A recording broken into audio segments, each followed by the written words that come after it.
If you'd told me that night would end with my husband's boss holding my hand in front of 300 people and saying he'd spent 20 years searching for me, I would have laughed in your face. I was standing in the corner of that ballroom, in a dress I bought on clearance, trying to disappear into the wallpaper, the way I'd learned to do at every one of Richard's work events. I didn't know that in exactly 4 minutes my whole life was about to split into a before and an after. I didn't know I was about to become visible again. My name is Lisa Walker. I'm 43 years old, and for 18 years I have been Richard Walker's wife first and myself somewhere a distant second. That night the Whitmore Group was throwing its 25th anniversary gala at the Marriott downtown, all crystal chandeliers and white tablecloths, and a string quartet playing something that sounded expensive. Richard had spent an hour in front of the mirror adjusting his tie, telling me which version of myself would be acceptable for the evening. "Wear the navy dress," he'd said, not asking. "And Lisa, please try not to talk too much tonight. These are important people." I wore the navy dress. I always did what kept the peace. Inside the ballroom, Richard transformed the way he always did at these things, laughing too loud at his co-workers' jokes, touching elbows, working the room like a man auditioning for a bigger life. I trailed behind him for the first 20 minutes, smiling when he introduced me, which wasn't often. Mostly I stood near the appetizer table with a glass of white wine I wasn't really drinking, watching my husband perform. At one point he pulled me aside, his hand tight around my upper arm, his voice low and sharp near my ear. "Don't embarrass me," he said. "You're standing there like you don't know anyone. Smile more. Say something." I looked at him and felt the familiar ache settle into my chest, the one that had been there so long I'd almost stopped noticing it, the way you stop noticing a low hum in an old house. I didn't argue. I never argued. I just nodded and stepped back into my corner, watching him rejoin a cluster of men in expensive suits who barely registered I existed. "I want you to understand something about me before I go further. I am not a woman who complains easily. I grew up believing that quiet women were strong women, that swallowing your hurt was a kind of dignity. So I stood there in that navy dress, invisible on purpose, and I told myself this was simply what marriage looked like after 18 years. I told myself a lot of things that night that weren't true. The room's energy shifted before I understood why. Conversations dropped to murmurs. Heads turned toward the entrance. I followed everyone's gaze and saw him. Charles Whitmore, the chairman himself. I'd heard Richard talk about him constantly, always with a mixture of fear and hunger in his voice, the way ambitious men talk about the person who holds their future in one hand. Charles Whitmore was 62, silver-haired, tall, in a way that commanded a room without trying. He moved through the crowd, shaking hands, nodding, saying a few words to each person, but his eyes kept scanning past them, searching for something. Then his eyes landed on me. I watched something happen to his face that I still can't fully describe. It wasn't recognition exactly, not at first. It was more like a man seeing a ghost he'd stopped believing in. He stopped mid-sentence with someone else and just stared at me across that crowded room, and I felt my skin go cold because I had no idea who he was. He started walking toward me. Not toward Richard, not toward anyone else. Toward me. The crowd parted the way it does for powerful men, and I stood frozen by the appetizer table, my wine glass suddenly heavy in my hand, wondering if I'd done something wrong, if I was about to be scolded for existing too loudly after all. He stopped in front of me. Up close his eyes were pale gray, and they were wet. "It's you," he said so quietly at first I almost didn't hear him over the quartet. Then he reached out and took my hand in both of his, and his voice cracked as it rose. "I've spent 20 years looking for you." The room went silent around us. I mean that literally. The conversations died. The quartet kept playing, but nobody was listening anymore. Every single person in that ballroom turned to look at the chairman of the company holding the hand of a woman nobody important had ever bothered to learn the name of. I searched his face for something familiar and found nothing. "I'm sorry," I said, my voice thin. "I think you have me confused with someone else." "No," he said, and he was shaking his head, gripping my hand tighter, tears actually starting to slide down his face in front of everyone, in front of his board members, his executives, his employees. "No, I would know your face anywhere. 20 years and I would know you anywhere. I looked past his shoulder and found Richard standing near the bar, his glass frozen halfway to his mouth, his face drained of every ounce of its usual confidence. He looked like a man watching his entire understanding of the world crack open in real time. I had no idea standing there with a stranger's tears falling onto my hand that the woman this powerful man was looking for was someone I had almost managed to forget myself.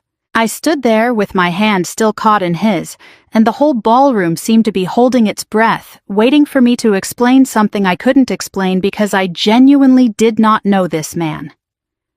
I searched his face again, the silver hair, the pale eyes, the deep lines around his mouth that suggested a life of both success and something harder underneath it, and nothing clicked. I felt panic rising in my throat, that particular flavor of panic that comes from being watched by hundreds of people while feeling completely lost. "I'm sorry," I said again, gently pulling my hand back. "I really don't know who you are." Something in his expression softened like he'd expected this. He wiped at his eyes with the back of his hand, unashamed of the tears in front of his entire company, which told me more about him in that moment than anything he could have said. Powerful men don't usually cry in ballrooms unless something has cracked all the way through them. 20 years ago, he said, his voice steadier now, though still thick with emotion. I was driving home from Charlotte on Route 9. There was a storm, the kind where you can't see 3 feet past your headlights. I hit a patch of black ice and went off the road into a ditch. My car was crushed on the driver's side. I couldn't get the door open. I couldn't feel my legs. I felt something stir in the back of my mind, distant and blurry like a dream I'd had once, and never quite remembered. I was 29 years old. He continued, newly divorced, drinking too much, driving too fast. Because I didn't much care what happened to me that year. I thought I was going to die in that ditch. And then there was a woman. She'd been driving the other direction, saw my taillights at a strange angle, and stopped. The blurry thing in my mind started to take shape. A diner, a double shift, rain hammering the windshield of my old Honda. She climbed down into that ditch in the freezing rain, he said, in her work uniform, no coat, and she pried that door open with her bare hands until her palms were bleeding. She got me out. She held pressure on a cut on my head with her own scarf the whole ambulance ride because I wouldn't stop bleeding and she wouldn't let go of me. At the hospital, she stayed until I was stable enough for surgery. She's the reason I'm standing in this room today, Mrs. Walker. I felt the floor tilt slightly beneath me. I was 23 years old back then, working the night shift at a diner outside Charlotte to pay for the community college classes I was taking during the day, still holding on to the idea that my life was going somewhere.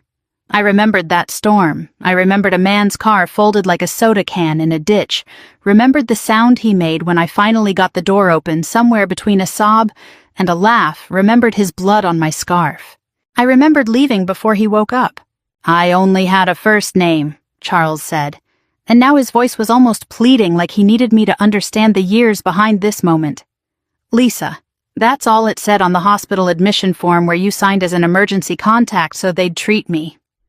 Lisa, no last name. I woke up and you were gone, and I spent months trying to find you. I went back to every diner within 50 miles. I hired someone eventually, years later, once I had money to hire someone. But Lisa is a common name, and you'd left no trail. I never found you." "I didn't think it mattered," I said quietly, and it was true. In my mind, I had simply done what anyone would do. I hadn't stayed to be thanked because I didn't think I deserved thanks for not driving past a dying man. I had my own life to get back to, a diner shift ending at 6 in the morning, a mother who needed help with rent. I never once in 20 years thought about that man in the ditch as anything other than a stranger I'd helped on an ordinary terrible night. But for him, apparently, it had been the hinge his entire life turned on. "You saved my life when I had absolutely no reason to keep living it," Charles said. "And then you vanished like you'd never existed, Mrs. Walker. I built this company in the years after that accident. Every decision I made as a man who understood he'd been given a second chance by a stranger who wanted nothing in return. I looked for you for 2 decades because I never got to say thank you properly. and it has eaten at me every single year that passed. I became aware slowly of the room around us again, of the faces staring, of camera phones quietly rising in the back of the crowd, of Richard standing frozen by the bar, with an expression I had never once seen on him in 18 years of marriage. Not anger yet. Something closer to disbelief, like a man realizing the furniture in his own house had been rearranged without his knowledge. "I don't know what to say," I told Charles honestly. "You don't have to say anything," he said, and for the first time since he'd approached me, he smiled a real smile, exhausted and grateful all at once. "You already said everything you needed to say 20 years ago. I just never got the chance to hear it as anything but a stranger's kindness. Tonight I finally get to know your name." Somewhere behind him, I heard someone whisper to a coworker loud enough for half the room to catch it. "That's Richard's wife." Richard didn't know. I didn't look at Richard. I didn't need to. I could feel his humiliation radiating across the ballroom like heat off a summer sidewalk, and for the first time in a very long while, I felt something other than the urge to shrink myself down to protect him from it. Charles Whitmore didn't let go of the moment. Some men would have said their piece and stepped back embarrassed by their own display of emotion in front of a room full of employees. Charles did the opposite. He turned to face the crowd, keeping one hand resting lightly near my elbow like he was afraid I might disappear again if he stopped anchoring me to the room, and he raised his voice so the whole ballroom could hear him clearly. "I want everyone to understand who this woman is," he said, and the room, already silent, seemed to lean in closer. 20 years ago, before this company existed, before any of you worked here, I was a dying man in a ditch on the side of a road. This woman pulled me out with her bare hands. She rode in the ambulance with me. She stayed until I was safe, and then she left without telling me her name, without asking for anything, without ever expecting to be thanked. A murmur rolled through the crowd. I saw board members exchanging glances, saw younger employees pulling out their phones to record, saw the kind of awe on people's faces that usually gets reserved for celebrities, not for tired women in clearance rack dresses. If she hadn't stopped that night, Charles continued, "There is no Whitmore Group. There are no jobs in this room. There is no anniversary to celebrate.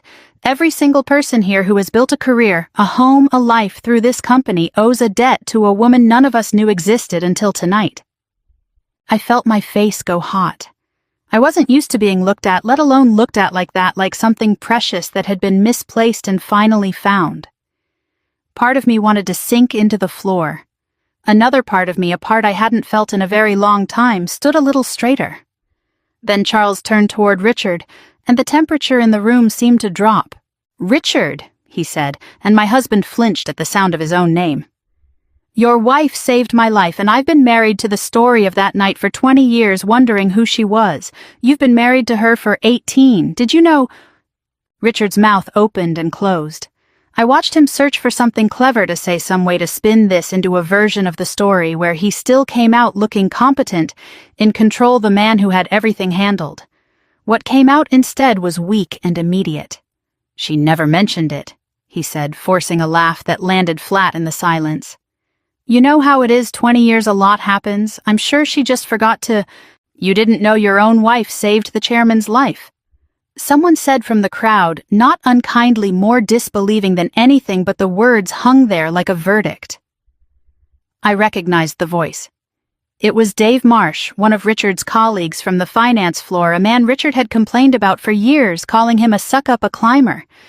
Dave wasn't trying to humiliate Richard, he was simply saying out loud what everyone in that room was now thinking. Richard's face went through several shades of red. I had seen my husband angry before, seen him irritated, seen him condescending, but I had never seen him this specific kind of exposed, the exposure of a man who has spent years building a certain image and watched it crack in under 5 minutes. "I'm sure there's a lot Lisa doesn't share," he said, trying to recover, glancing at me now with something sharp behind his eyes, a warning I recognized from 18 years of marriage. "Don't make this worse for me. She's not really one for the spotlight." "Clearly not," Charles said, and there was an edge in his voice now, subtle but unmistakable, the tone of a man who had built an empire by reading people accurately. which makes it all the more remarkable that she never used what she'd done to get anything from anyone. Not recognition, not money, not even a thank you card. That's rare, Richard. That's the kind of person most companies would kill to have walking their halls, and you had her at your dinner table for 18 years. I stayed quiet through all of it. I didn't correct Richard. I didn't defend myself. I didn't need to, because for the first time in a very long time, someone else was doing the seeing for me, and my silence wasn't the silence of a woman shrinking. It was the silence of a woman finally being witnessed. Charles gestured toward the head table near the stage where the company's senior leadership was seated. Mrs. Walker, would you do me the honor of joining me tonight? I've spent 2 decades wanting to properly thank the woman who gave me my life back. I'd like the chance to start tonight. Richard stepped forward, slightly straightening his jacket, already assuming the invitation extended to him as well. The way it always had, the way every door that opened for me in our marriage somehow became a door he walked through first. Charles's eyes flicked to him, polite but final. Mrs. Walker is my guest tonight, he said, and it wasn't cruel, just clear, the kind of sentence that draws a line without raising its voice. I watched my husband stand there in front of his colleagues, in front of his boss, in front of everyone whose opinion he had spent his career chasing, and realize he had just been quietly, publicly set aside.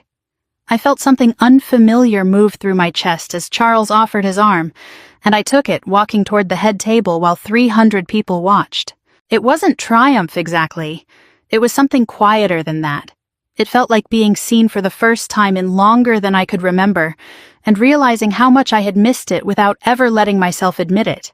Sitting at that head table surrounded by china, I would never have bought myself in conversation. I wasn't sure how to join. I found my mind drifting backward through 18 years of marriage, trying to understand how I had become a woman. Nobody at that table, including her own husband, actually knew. I met Richard when I was 25, 2 years after that night on Route 9.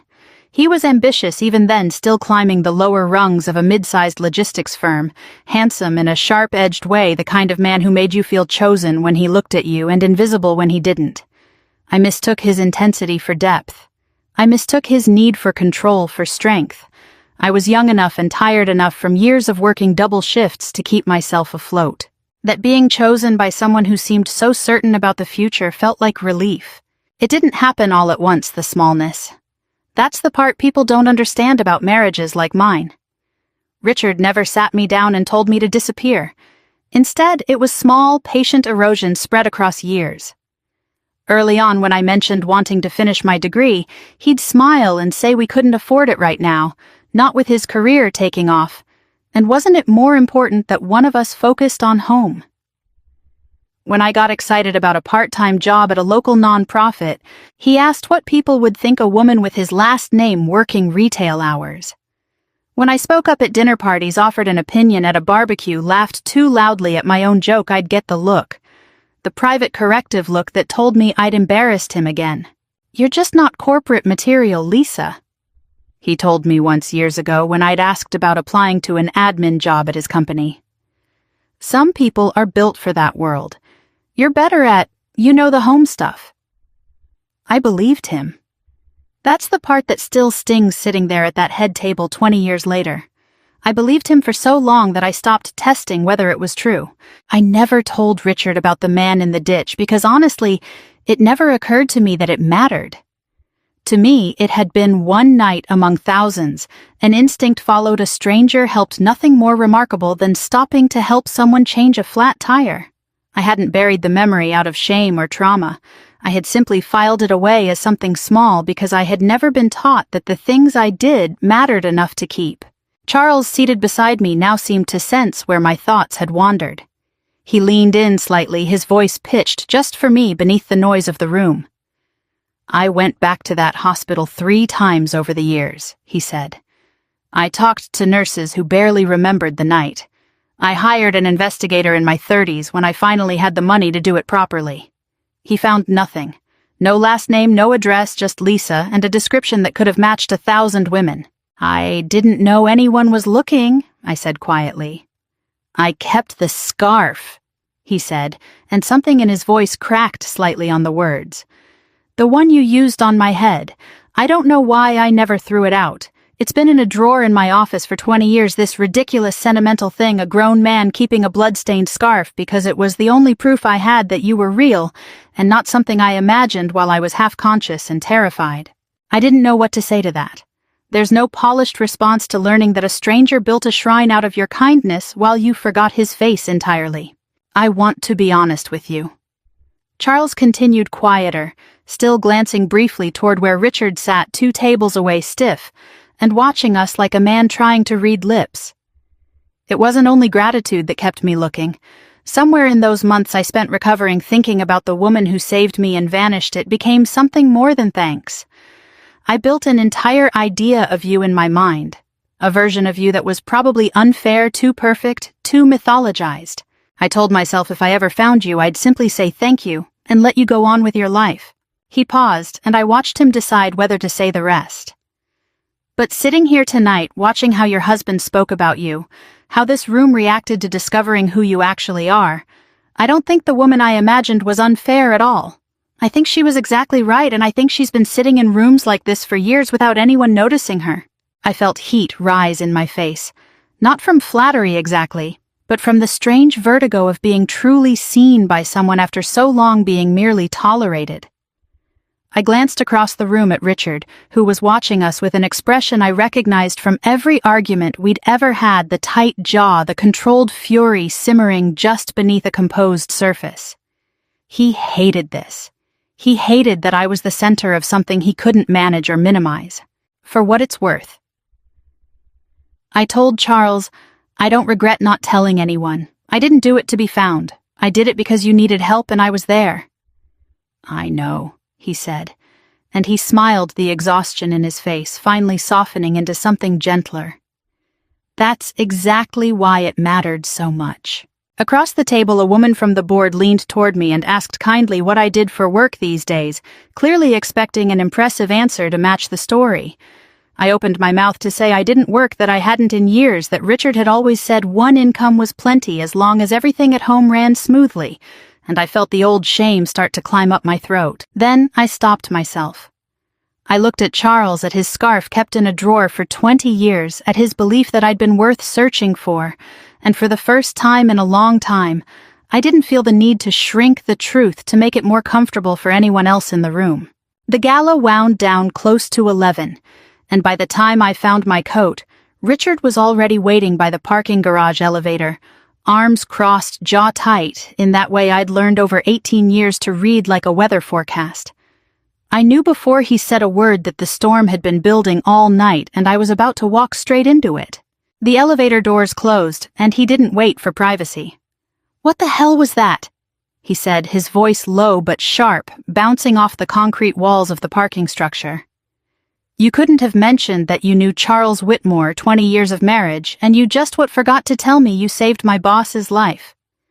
"I didn't know he was your boss," I said. "I didn't even know his last name until tonight, Richard. I met a man in a ditch. I didn't file the story away for later use. You made me look like an idiot in front of the entire company." He punched the elevator button again, though it was already lit, a habit of his when he wanted to feel like he was doing something with his hands. "Do you understand what people are going to say on Monday? That I don't even know my own wife. That she's been sitting on some connection to the chairman this whole time." "I wasn't sitting on anything," I said, and I heard something in my own voice that surprised me, a steadiness that hadn't been there in arguments like this before. "I helped a stranger because he needed help. That's all it ever was until tonight." He wasn't listening. He rarely was in moments like this, too busy constructing the version of events where he remained the wronged party. We walked to the car in silence, and the moment the doors shut, he started again, quieter now, but somehow sharper for it. "You embarrassed me tonight," he said.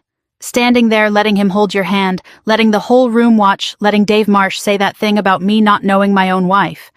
Did you enjoy that? Is that what this was, some kind of performance? You told me not to embarrass you before we even walked in," I said. "You told me to smile more, talk less, stay small. I did exactly what you asked, Richard. I stood in a corner and said nothing. Charles Whitmore is the one who walked across that room and changed everything, not me. Don't act innocent." His hands tightened on the steering wheel as he pulled out of the garage headlights, sweeping across empty concrete. A man like that doesn't get emotional over some diner waitress from 20 years ago unless there was something more to it. What exactly happened that night? Lisa, what aren't you telling me? The accusation landed like a slap, uglier for how casually he delivered it, like he was simply thinking out loud rather than accusing his wife of something filthy in a parking garage at 11 at night. I felt something old and tired inside me. Finally give out the last thread of a rope I'd been holding for years. You were embarrassed by me before anyone in that room even knew my name, I said, turning to look at him directly. You've been embarrassed by me for years, Richard. The way I dress, the way I talk, the fact that I never finished my degree because you told me we couldn't afford it. You built a life where I existed to make you look good at parties and disappear the rest of the time, and now you're furious because for one night I mattered more than you did. He didn't answer that. Instead, his voice dropped into something colder, more deliberate. You'd better watch yourself, he said. If this turns into some kind of scandal, if people start talking that reflects on my career. You understand that, right? If you make this into more than it is, you're going to regret it. I looked out the window at the city lights blurring past and said nothing else for the rest of the drive. I had learned over 18 years that there was no version of this argument where being right protected me from the consequences of having an opinion. I went to bed that night with his threat still hanging in the air between us, and I didn't sleep much. Monday morning, everything changed again, though not in the way Richard feared. He was called into human resources before 9. I only learned the details later, pieced together from a phone call he made that evening, his voice tight with a panic I'd never heard from him before. It turned out Charles Whitmore had done more than sit with me at a head table Friday night. Once his curiosity about the woman who saved his life had led him back into his own company's affairs, he'd started asking quiet questions, the kind powerful men ask when something doesn't sit right. What surfaced wasn't pretty. Richard had over several years taken credit for a junior analyst's cost reduction proposal that had earned him his last promotion. He'd padded expense reports on 2 regional trips. He'd used photographs of our home of me at a company picnic years ago, smiling in a sundress I didn't even remember choosing in an internal newsletter profile that painted him as a devoted family man building the ideal American life, all while privately telling me I embarrassed him. Charles hadn't ordered the investigation out of jealousy or personal feeling toward me. That wasn't who he was, I would come to understand. He simply began looking closely at the man whose wife had quietly, without ever asking for anything, changed the course of his life, and what he found didn't need any help from me to be damning. Richard called it a witch hunt. He called it retaliation. He called it everything except what it actually was, which was the truth catching up to a man who had spent years assuming no one was paying close enough attention to notice. 3 weeks passed before I saw Charles Whitmore again outside of the fog of that gala night. He called first, which I appreciated more than he probably realized, asking if I would be willing to meet him for coffee, no agenda, just a chance to talk without 300 people watching. I chose a small place downtown, not one of the polished spots near his office, because I wanted somewhere I could still recognize myself in the mirror behind the counter. He was already there when I arrived, no entourage, no assistant trailing him with a tablet, just a tired-looking man in a gray sweater, who stood up too quickly when he saw me like he was nervous. It was strange seeing him like that, stripped of the ballroom and the spotlight, just a person. "Thank you for coming," he said, pulling out my chair before I could do it myself, an old habit I imagined he'd had long before he was ever rich enough for it to seem performative. "I wanted to apologize to you." "For what?" I asked, genuinely confused. In my mind, he was the only person from that entire evening who hadn't done anything to apologize for turning your life upside down, he said, wrapping both hands around his coffee cup like he needed somewhere to put his nervous energy. I've thought about it constantly since that night. I walked into that ballroom looking for closure I'd wanted for 20 years, and I got it in the worst possible way in front of your husband, in front of his colleagues. I didn't think about what that moment would cost you when you went home. "You didn't cost me anything I hadn't already been losing slowly for years," I said, and I meant it. "You just made it visible." He looked at me for a long moment, and I watched him decide something, some careful, deliberate choice about what to say next. "I want to be clear about something," he said. "I'm not here to pull you out of your marriage. I'm not going to use anything, my position, the investigation, any of it, to make you feel obligated toward me. That's not who I want to be to you. I spent 20 years thinking of you as an idea, someone I owed my life to. I don't want to spend the next 20 making you feel owned by that debt." I felt something in my chest loosen slightly, a tension I hadn't realized I'd been carrying since the moment he'd first said my name in that ballroom, the fear that gratitude might curdle into something that expected repayment. 20 years ago. He continued quieter now. "You saved my life. Today I just want you to stop losing yours." I didn't answer right away.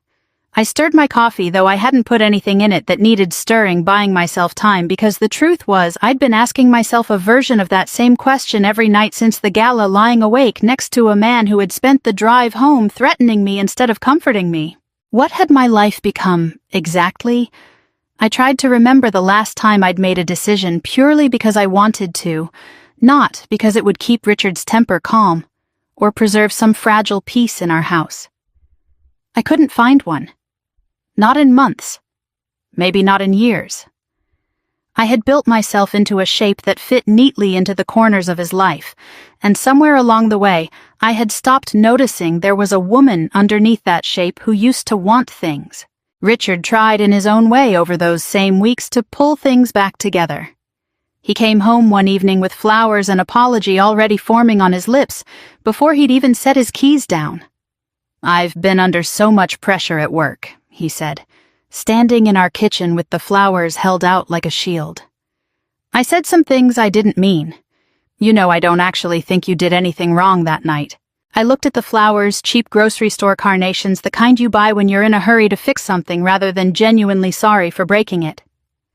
I thought about the parking garage, his voice cold and accusing, the threat wrapped inside a warning about my behavior, reflecting on his career. "Is this because you're worried about me?" I asked. "Or because you're worried about what happens to your job now that the investigation has started?"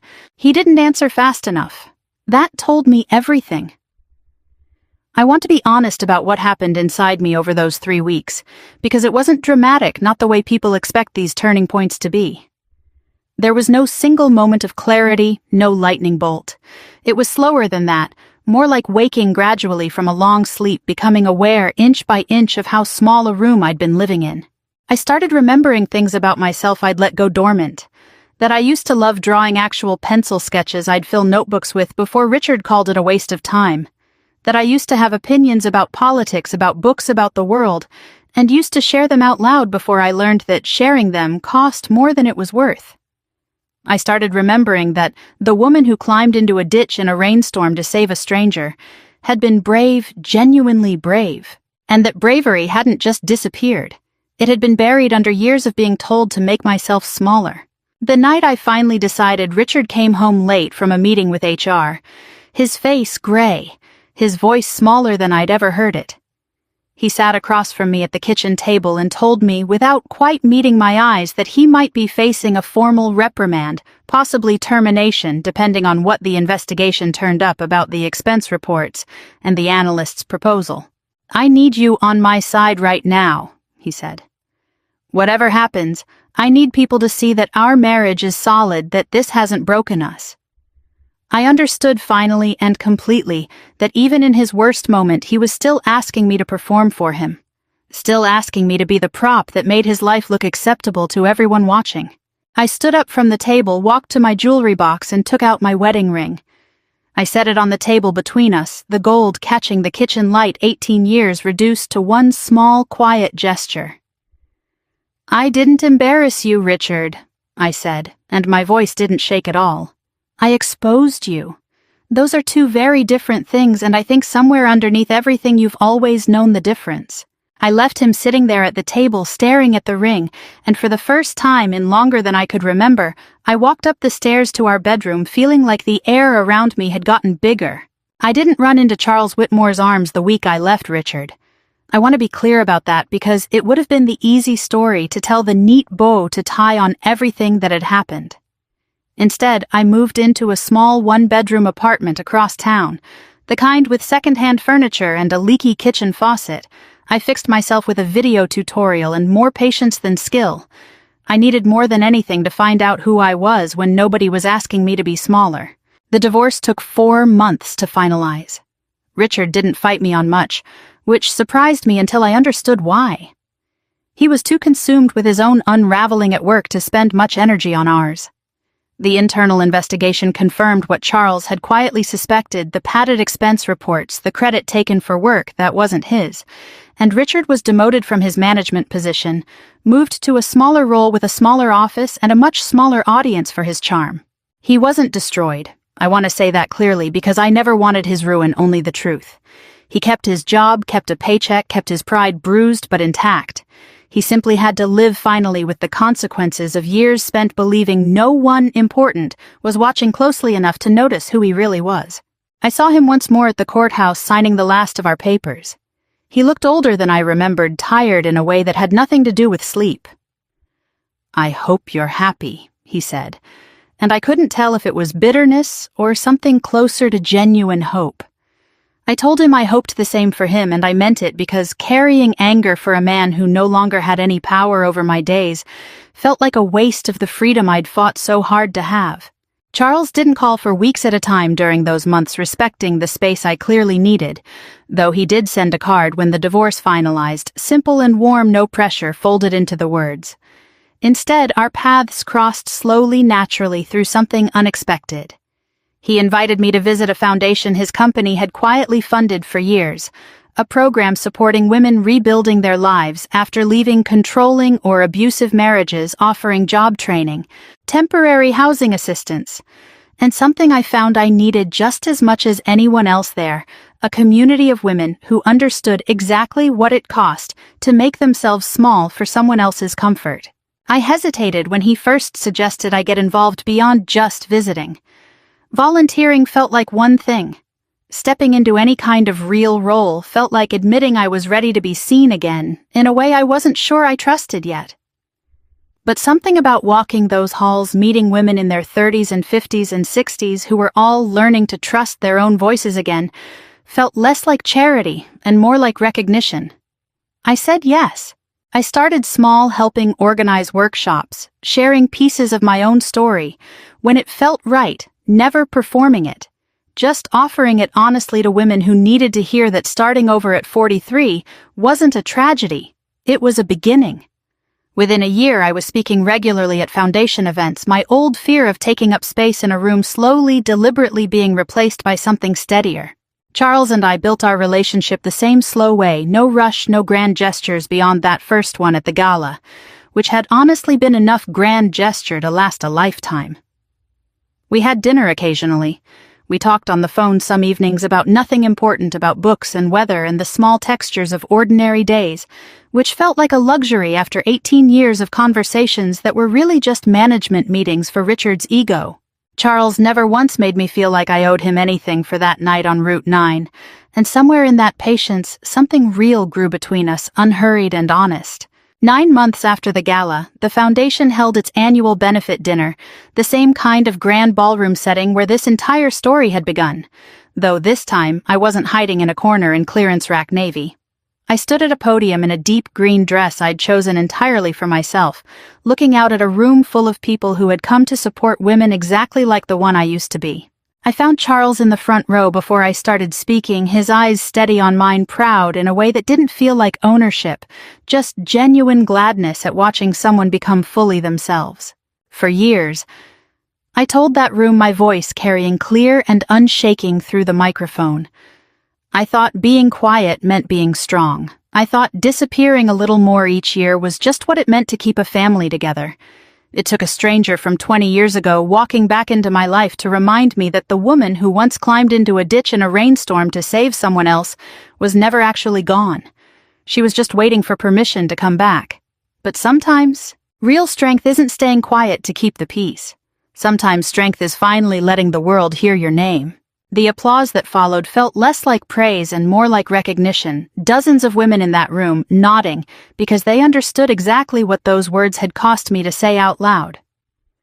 Afterward, Charles found me near the edge of the room, 2 glasses of champagne in hand, and offered me one with a small, hopeful smile. "Would you have dinner with me sometime?" he asked. "Not because you saved my life 20 years ago, but because I'd simply like to know you now as the person you've chosen to become." I looked at him, at this man who had waited 2 decades and then waited patiently again for me to find my own way back to myself, and I felt something settle warmly in my chest that had nothing to do with debt or rescue. "This time," I said, smiling, "you don't have to look for me. If this story moved you even a little, I'd love to know where in the world you're watching from tonight. So leave it in the comments below, and if you believe every quiet woman deserves the chance to finally be seen, hit subscribe, because we've got so many more stories like Lisa's waiting to be told, and I don't want you to miss a single one.